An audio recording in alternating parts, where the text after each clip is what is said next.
তেনেকুৱা চনবিলাকত তেনেকুৱা ধৰণৰ এটা চিটুৱেশ্যন কেনেকুৱা আছিল যে মই সংখ্যালঘু হিচাপে ধৰ্মীয় সংখ্যালঘু হিচাপে এটা বড়ো ভাইহঁতৰ ঘৰত যাবলৈ মই সাহস পোৱা নাই বা বড়ো ভাইসকলেও আমাৰ ধৰ্মীয় সংখ্যালঘু মানুহৰ ঘৰত আহিবলৈ মানে সাহস পোৱা নাই তেনেকুৱা ধৰণৰ এটা পৰিৱেশ আছিল বিশেষকৈ আপোনাৰ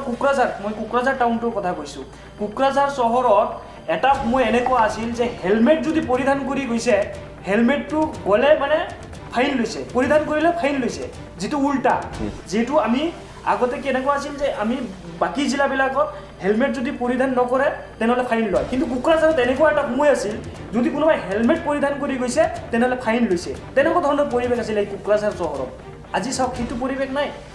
কেনেকুৱা ধৰণৰ এটা পৰিৱেশ আছিল আপুনি যিহেতু সংবাদ জগতৰ লগত জড়িত থকা ব্যক্তি আপুনি ভালকৈ জানে কাৰণ এই 17 বছৰত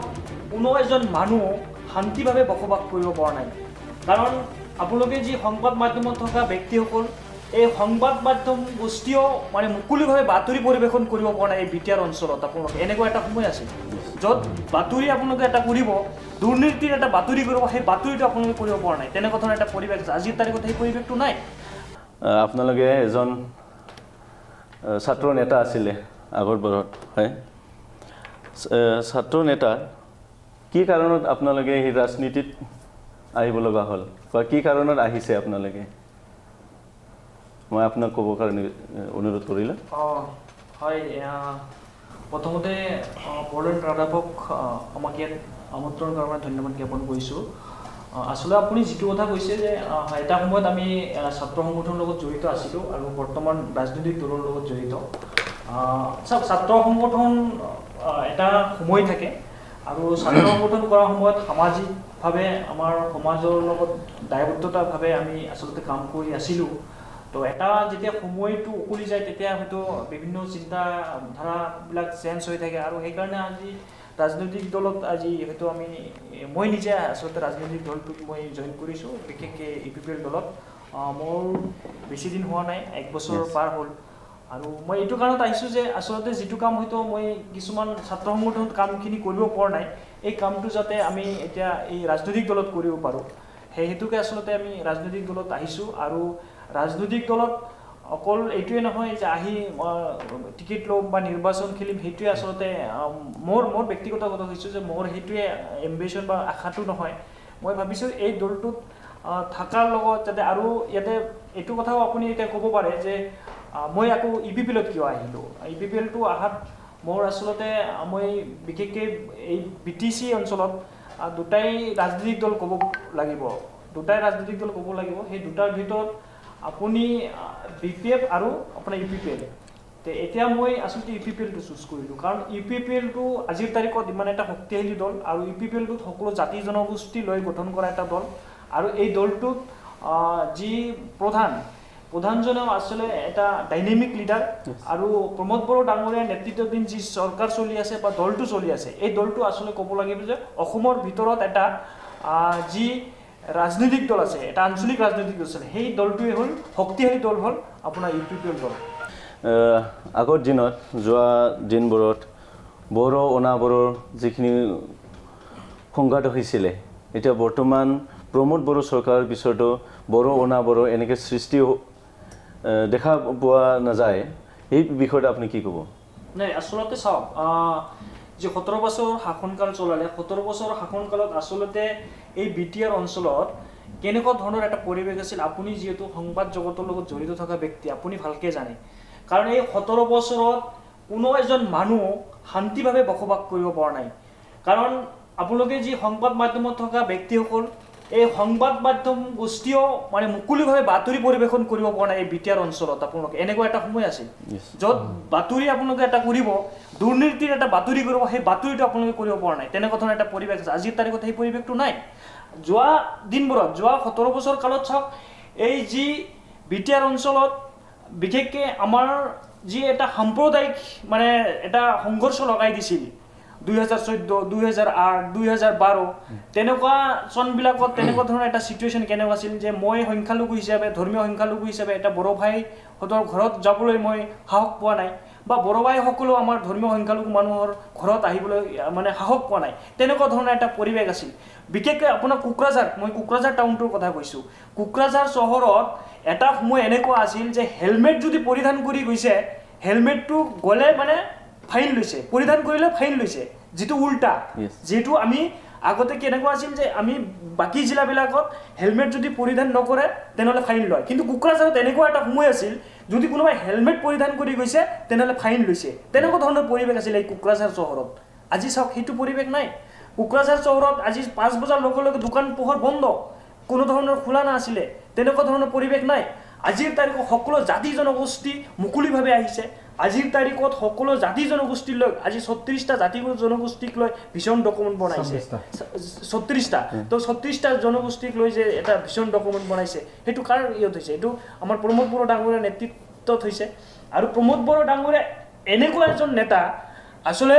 অকল বিটিআৰ অঞ্চলৰ নেতা নহয় প্ৰমোদ বড়ো ডাঙৰীয়া এজন নৰ্থ ইষ্টৰ নেতা হৈ গৈ আছে আজিৰ তাৰিখত কাৰণ প্ৰমোদ বড়ো ডাঙৰীয়া যি বিটিআৰ অঞ্চলত কোনোবা আহিলে আগতে ভয় খাইছে বিভিন্ন মানুহৰ বিভিন্ন সংবাদকৰ্মী হওক কোনোবা মানুহ চাকৰিৰ ক্ষেত্ৰত হওক যিকোনো মানুহ আহিলে আগতে বিটিআৰ অঞ্চলত সোমাওঁতে ভয় খাইছে যে বিটিআৰ মানে কি মানে তেনেকুৱা ধৰণৰ এটা আতংকময় পৰিৱেশ আছিল আজিৰ তাৰিখত সেইটো নাই আজি চাওক যোৱা হাগ্ৰামা মহিলাৰ দিনত কোনো ধৰণৰ যি চৰকাৰ চলাইছে চৰকাৰৰ কালত কোনো ধৰণৰ স্কিম নাছিল সিহঁতে যি 17 বছৰ শাসনকাল চলালে সিহঁতৰ নিজাববীয়াকৈ কিছুমান স্কিমৰ নাম ক'ব পাৰিবনে বিপিএফে কেতিয়াও ক'ব নোৱাৰিব বিপিএফৰ নিজাববীয়াকৈ কোনো ধৰণৰ স্কিম নাছিল সেই স্কিমবিলাক কোন চলে যিবিলাক স্কিম আছিল চেন্ট্ৰেল গভৰ্ণমেণ্টৰ আছিল বা অসম চৰকাৰৰ আছিল নিজাববীয়াকৈ যে অসম বিটিআৰ চৰকাৰে যে কিছুমান স্কিম থাকিব লাগে সেই স্কিমখিনি নাই আজিৰ তাৰিখত আমাৰ চৰকাৰখনে এই ইপিপিএল চৰকাৰখনে বহুতখিনি স্কিম কৰিছে মই কেইটামান নাম আপোনাক ক'ব বিচাৰিছোঁ যিটো লাইভহুড মিছন তেনেকুৱা এটা স্কিম আছে যেনেকুৱা হেণ্ডলুম মিছন মাছৰুম তাৰপিছত আপোনাৰ বৰ'ন হেপিনেছ মিছন এইটো কিমান এটা ডাঙৰ বৰ'ন হেপিনেছ মিছন যিটো স্কিম এই স্কিমৰ দ্বাৰা সকলো জাতি জনগোষ্ঠী মিলি একত্ৰিত কৰি সকলো জাতি জনগোষ্ঠীৰ মাজত ভাতৃত্বভাৱ এটা গঢ় দিছে এইটো কোনে দিছে এইটো প্ৰমোদ বড়ো ডাঙৰীয়াই দিছে আৰু আপোনাৰ যদি আপুনি কয় হেণ্ডলুম মিছন মাইনাও চাৰাং বিথাংগী তাৰপিছত জ্ঞান চিৰাং এইবিলাক এটা একোটাকৈ আপোনাৰ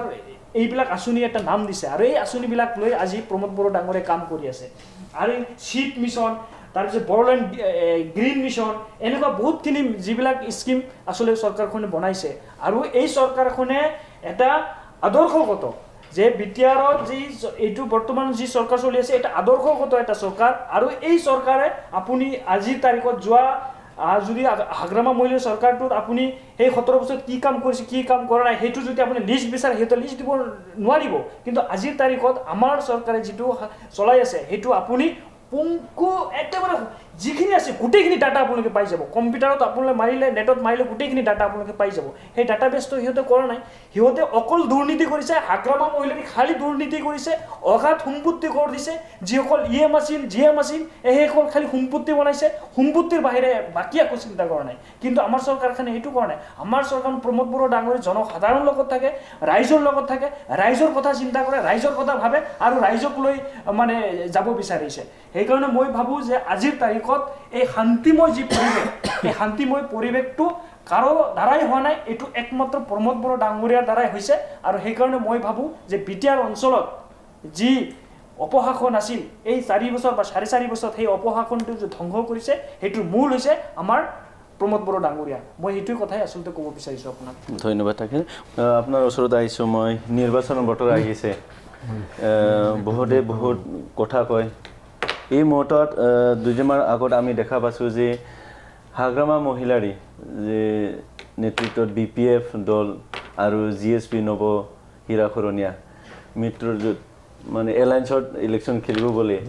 আমি শুনা পাই আছোঁ এইটোৰ বিষয়ে আপুনি কি ক'ব এইটো কথাত মই অলপ এইটো এনেকৈ মই ক'ব বিচাৰিছোঁ আচলতে এই বিটিআৰ বা বিটিচি অঞ্চলত আপোনাৰ বড়ো অনাপৰ সৃষ্টি কোনে কৰিছিল বড়ো অনাপৰ সৃষ্টি কৰাৰ মেইন মানুহটো হ'ল হাগ্ৰামা মহিলাৰী বড়ো অনাপৰ যিটো আৰু এই হীৰাখৰণীয়া বড়ো অনাপৰ কৰি দুবাৰ এমপি হ'ল দুবাৰ এমপি হৈ সি বিপিএফৰ লগত নিৰ্বাচন খেলি সি বিপিএফক হেৰুৱাই ই এমপি হ'ল আজি সেই ব্যক্তিটো হাগ্ৰামা মহিলাৰ ইমান আপন হ'ল যে এই দুটা দলে একলগত হৈ মানে নিৰ্বাচন খেলিব লগা হ'ল আজিৰ তাৰিখত মই এটা কথা কওঁ এই দুটা দল কিয় বিপিএফৰ লগত যদি আৰু কোনোবা দলৰ যোগ হয় বিটিচিত যে চৰকাৰ কৰিব নোৱাৰে এইটো আজি আপোনাক মই স্পষ্ট কৰি দিছোঁ কাৰণ এই যি জিএছপি নামৰ যি দল এই দল বুলি দলটোহে আছে দলৰ কিন্তু কাৰ্যকৰ্তা নাই কাৰ্যকৰ্তা এজনো নাই আপুনি গ্ৰাছৰুটলৈকে মানুহ নাপাব এটা ৰাজনৈতিক দল যদি আপুনি নিৰ্বাচনত জিকিব লাগে বুথ লেভেলত আপুনি মানুহ থাকিব লাগিব এই জিএছপি নামৰ দলটো বুথ লেভেলত কোনোবা মানুহ আছে নেকি চাবচোন যিখিনি আছিল আমাৰ দলত জইন কৰিলে আজিৰ তাৰিখত বিপিএফৰ বাঘা বাঘা লিডাৰখিনি আমাৰ দলত আহি গ'ল বিপিএফৰো তেনেকুৱা লিডাৰ নাই আজি এই দুটা সৰু সৰু দল যদি একলগত হয় তথাপি ইউপিপিএলৰ লগত টক্কৰ দি ইউপিপিএলৰ লগত যে ইউপিপিএলক হেৰুৱাই যে আজিৰ এই বিটিচিত চৰকাৰ গঠন কৰিব এইটো সপোন দেখি আছে সিহঁতে আচলতে সপোন দেখা যেন মোৰ অনুভৱ হৈছে আজি হাগ্ৰামা মহিলাৰী এই নিৰ্বাচনৰ পিছত বিটিচিত বিপিএফ দল বুলি দলে নাথাকিব আৰু হাগ্ৰামা মহিলাৰী মই ভাবোঁ আজিৰ তাৰিখৰ পৰা এই নিৰ্বাচনৰ পিছৰ পৰা ৰাজনৈতিকভাৱে সন্ন্যাস ল'ব লাগিব এই হাগ্ৰামা মহিলাৰী কাৰণ হাগ্ৰামা মহিলাৰী যি সপোন দেখি আছে সপোনটোতো পূৰা নহয় কাৰণ আজিৰ তাৰিখত ৰাইজে গম পাই গৈছে সাধাৰণ ভোটাৰে গম পাই গৈছে আৰু ভোটাৰ ৰাইজে মোৰ সেইকাৰণে ভাল লাগিছে যে আচলতে ভোটাৰ ৰাইজবিলাক আছে সচেতন আমাৰ অঞ্চলৰ ভোটাৰ ৰাইজবিলাক সচেতন সেইকাৰণে মোৰ ভাল লাগিছে যে সচেতনৰ কাৰণেই যে আজি আমাৰ ইউপিপিএল দলটোক আঁকোৱালি লৈছে আমাৰ প্ৰমোদ বড়ো ডাঙৰীয়াক আঁকোৱালি লৈছে আমাৰ প্ৰমোদ বড়ো ডাঙৰীয়া কাৰ্যকলাপবিলাক ভাল পাইছে সেই কথাটো মই অনুভৱ কৰিছোঁ আজিৰ তাৰিখত মই কৈছোঁৱে যে আজিৰ তাৰিখত ইউপিপিএল দলটো ইমান ষ্ট্ৰং হৈছে ইমান শক্তিশালী হৈছে অসমৰ ভিতৰত ৰাজনৈতিক দল হিচাপে আঞ্চলিক ৰাজনৈতিক দল হিচাপে শক্তিশালী দল হৈছে ইউপিপিএল দল য'ত আমাৰ ৰাজ্যসভাৰ সাংসদ আছে লোকসভাৰ সাংসদ আছে আমাৰ অসমত মন্ত্ৰী আছে আমি কাউন্সিলত চৰকাৰ চলাই আছোঁ আৰু আপুনি যিটো কুৱেশ্যন মোক কৰিছে যে আজি জিএছপি আৰু বিপিএফ একলগ হ'ব লগা কি হ'ল তেনে চাওক যি বিপিএফ আৰু আগৰ যদি আপুনি যিহেতু আপুনি সাংবাদিকতাত বহুত দিন এক্সপিৰিয়েঞ্চ আছে অভিজ্ঞতা আছে আপুনি আগৰ বাইটবিলাক চাবচোন এই হীৰা হৰণীয়াই হাগ্ৰামা মহিলাৰীক কৈছিলে যে অস্ত্ৰ লৈ এই হাগ্ৰামা মহিলাৰ জনজনী অস্ত্ৰ লৈ বিটিয়াৰ অঞ্চলত মুক্তভাৱে ঘূৰে এই কথাটো কোনে কৈছিল হীৰা হৰণীয়াই কৈছে আপুনি পুৰণা বাইটবিলাক চালে এই হীৰা হৰণীয়াই সেই বাইটবিলাক পাব বিটিয়াৰত মুক্তভাৱে অস্ত্ৰ জনজনী চলাই আছে বুলি হাগ্ৰামা মহিলাৰীক অভিযোগ কোনে কৰিছিল এইজন হীৰা হৰণীয়াই কৰিছিল আজি এই হীৰা হৰণীয়া আৰু এই হাগ্ৰামা মহিলাৰ ইমান আপন হৈ গ'ল যে সিহঁতৰ মাজত ইমান মধুৰ সম্পৰ্ক হ'ল আৰু সিহঁতে কৈছিল আপোনাৰ ওচৰতে হয়তো সেই বাইটখিনি আছিল যে বিপিএফে অকলে নিৰ্বাচন খেলিব বিপিএফে অকলে নিৰ্বাচন কৰিলে আজিৰ তাৰিখত আপোনালোকে চালে সিহঁতৰ সাহস নাই সিহঁতে এতিয়া ভয় খাইছে জিএছপিক লগত ল'ব লগা হৈছে কাৰোবাৰ নেঙুৰ ধৰিব লগা হৈছে আজি জিএছপিৰ নেঙুৰ ধৰিব লগা হৈছে জিএছপিৰ নেঙুৰ ধৰিও তথাপি যে বিটিচিত চৰকাৰ গঠন কৰিব নোৱাৰিব এইটো নিশ্চিত আৰু কনফাৰ্ম দিলোঁ খালি নিৰ্বাচন আপুনি আহক নিৰ্বাচনত আপোনালোকে চাব যে ইউপিপিএলটো আচলতে কিমানখিনি সমষ্টিত জিকি যায় আৰু আমি ভাবিছোঁ এইবাৰ আমি অকলে যে চৰকাৰ কৰিম এইটো অলৰেডি জল পট হৈ গৈছে অকল নিৰ্বাচনটো আনুষ্ঠানিকতা বাট আছে আনুষ্ঠানিকতাৰ পিছত চাব আমাৰ প্ৰমোদ বড়ো ডাঙৰীয়াই চিফ হ'ব আমাৰ ইউপিপিএল দলৰে চৰকাৰ হ'ব যোৱা দুদিনমান আগত আমি এটা নিউজ মিডিয়াত দেখা পাইছোঁ আমাৰ নিউজ মিডিয়াটো দিয়া গৈছে হাগ্ৰামা মহিলাৰী তেখেতে কৈছিলে যে ইউপিপিএলে 3 নম্বৰতে থাকিব বিপিএফে 1 number second BJP UPPL 3 number যিমান এই 2020ৰ পিছত যিমান নিৰ্বাচন হৈছে গোটেইখিনি নিৰ্বাচনত কিন্তু বিপিএফে হাৰিছে বিপিএফে নিৰ্বাচনৰ আগত জিকা থাকে প্ৰতিটো নিৰ্বাচনৰ আগত বিপিএফ জিকা থাকে সপোন দেখে যে আমি চৰকাৰ কৰিম আমি অমুক হ'ম যোৱা আমাৰ যি এমপি হ'ল এমপি নিৰ্বাচনত আপোনালোকে চাইছে কোকৰাঝাৰ যি লোকসভা নিৰ্বাচন হ'ল সেই লোকসভা নিৰ্বাচনতো চাইছে যে বিপিএফ চৰকাৰ কৰিব এই হ'লে মানে বিপিএফ চৰকাৰ নহয় বিপিএফৰ এমপি জিকিবই মানে বিপিএফৰ যি কেণ্ডিডেট আছে সি জিকিবই মানে বিপিএফৰ এমপিটো কোকৰাঝাৰৰ পৰা নিশ্চিত তেনেকুৱা ধৰণৰ কিছুমানে ক'লে আজি তাৰিখত চালে আপোনালোকে আজি তাৰিখতো বিপিএফ হাৰিলে এমপিটো হাৰিলে সেকেন্ড আমাৰ চিডলিৰ যি উপনিৰ্বাচন হ'ল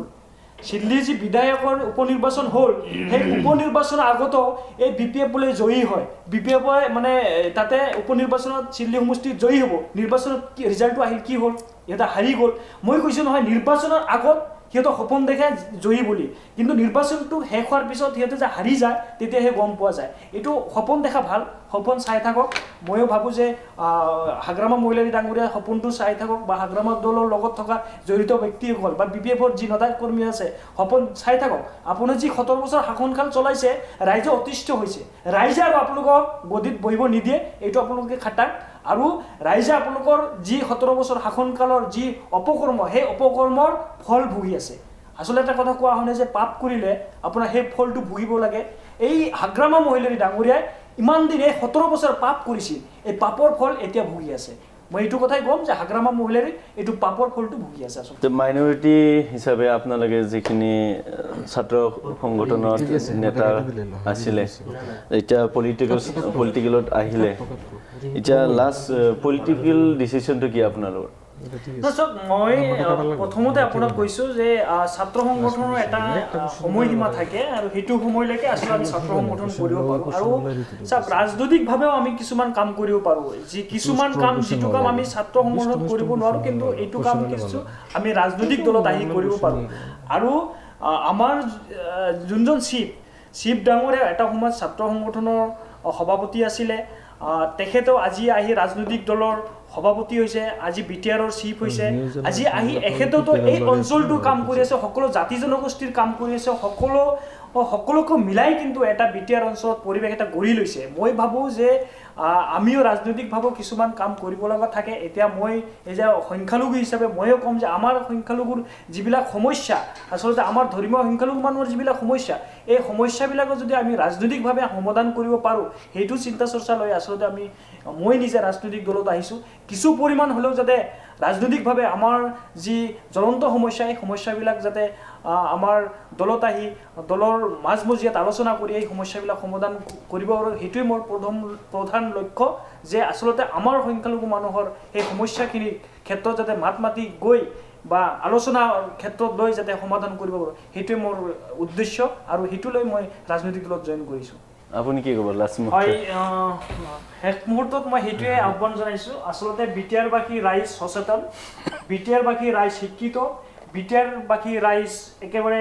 গোটেইখিনি অবজাৰ্ভ কৰিছে। 17 বছৰৰ কাৰ্যকাল আৰু 5 বছৰৰ কাৰ্যকাল, দুটা যিটো কম্পেয়াৰ কৰি আচলতে গোটেইখিনি,